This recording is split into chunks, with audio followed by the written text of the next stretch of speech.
भारतीय रेलवे में किराए का क्या प्रावधान है, किस हिसाब से रेलवे किराए का चयन करती है? क्या ट्रेन में पास का सफर करना सस्ता होता है या दूर का सफर करना सस्ता होता है? आज हम ये भी जानेंगे कि नागपुर रेलवे स्टेशन से अजनी रेलवे स्टेशन की दूरी मात्र 3 किलोमीटर होते हुए भी वहाँ का किराया 1175 क्यों पड़ता है। तो चलिए शुरू करते हैं। मैं हूँ ब्रिजेश और आप देख रहे हैं BRI टेक्निकल 540। दोस्तों, आज हम जानेंगे कि नागपुर से अजनी का किराया इतना अधिक क्यों है, जबकि उनके बीच की दूरी मात्र 3 किलोमीटर है। नागपुर से अजनी की दूरी मात्र 3 किलोमीटर होने के बाद भी यहाँ पर भारतीय रेलवे इतना अधिक किराया क्यों ले रही है। दोस्तों, भारतीय रेलवे में जो ट्रेन का किराया है वह कैसे डिसाइड किया जाता है, पहले इसके बारे में जानना होगा। दोस्तों, भारतीय रेलवे में पहले से ही एक रूल बनाया गया है, जहाँ पर ट्रेन का जो किराया है दूरी के हिसाब से और ट्रेन की जो कैटेगरी होती है उसके हिसाब से डिसाइड किया जाता है।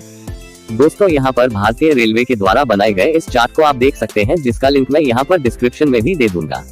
दोस्तों, यहाँ पर आप देखेंगे कि अलग अलग कैटेगरी के जितने भी ट्रेन हैं, जैसे कि राजधानी, संपर्क क्रांति, सुपरफास्ट, मेल एक्सप्रेस, शताब्दी या फिर पैसेंजर, और इनमें अलग अलग कैटेगरी के लिए अलग अलग किराए बनाए गए हैं, जो कि डिपेंड करते हैं स्टेशनों की दूरी पर। दूरी के हिसाब से दोस्तों यहाँ पर जो डिस्टेंस कैलकुलेट किया गया है वह 0 से लेकर 5 किलोमीटर, 5 किलोमीटर से 10 किलोमीटर और 10 किलोमीटर से 15 किलोमीटर, मतलब कि हर 5 किलोमीटर के बाद यहाँ किराया बढ़ता जा रहा है।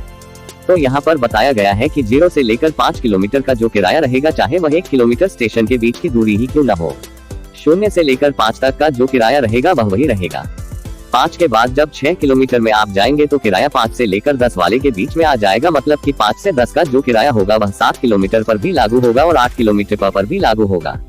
तो जिस हिसाब से यहाँ पर किलोमीटर का किराया डिसाइड किया गया है, यहाँ पर आप देखेंगे कि नागपुर से अजनी के बीच की दूरी जो कि 3 किलोमीटर है, तो यहाँ पर स्लीपर का किराया 145 है। इसी प्रकार से अलग अलग दूरी के किराए को अगर कंपेयर करेंगे तो ये जो है 5 किलोमीटर वाले के रेंज में स्टेशन आता है, इनके किराए में यहाँ पर आप बढ़ोतरी को देख सकते हैं। अगर यहाँ पर हम सेकंड AC का देखें तो वह 710 रुपए आ जाता है। इसी प्रकार से आप फर्स्ट AC का किराया देखें तो 1175 आ जाता है। तो दोस्तों, ऐसा नहीं है कि सिर्फ यहाँ नागपुर से अजनी के लिए ही ऐसा लिया जा रहा है। सिंपली देखें तो हम यहाँ पर प्रयागराज से नैनी के बीच की दूरी 7 किलोमीटर है। अगर उनके किराए को भी हम कंपेयर करेंगे तो आप देखेंगे कि जनरली स्लीपर का जो किराया है वह 145 है, मतलब कि दूरी तो मात्र 7 किलोमीटर है लेकिन किराया 145 लिया जा रहा है। तो ऐसे में यह नहीं कह सकते कि अजनी वाले में किराया ज्यादा लिया जा रहा है, किराया डिस्टेंस के हिसाब से ही है लिया जा रहा है। इसी प्रकार से यहाँ पर सेकंड AC का भी 710 रुपए हो जा रहा है, जो कि वहाँ पर अजनी के केस में भी हुआ था। तो यह ऐसा नहीं है कि रेलवे सिर्फ नागपुर से अजनी के बीच ही किराया ज्यादा ले रही है। भारतीय रेलवे में जो किराया डिसाइड किया गया है उसी के हिसाब से ले रही है। रेलवे यह मानकर चलती है कि यहाँ आने जाने वाले लोगों, स्टेशन का रखरखाव, कर्मचारियों का वेतन, उतना खर्चा वहाँ पर रेलवे को हो रहा है, और इन्हीं सब चीजों देखते हुए रेलवे किरायों का चयन करती है, जो हर रेलवे स्टेशन के लिए लागू होता है। तो दोस्तों, उम्मीद करते हैं आपको यह चीज अच्छे से समझ में आई होगी कि भारतीय रेलवे का किराया सभी जगह पर समान क्यों नहीं है।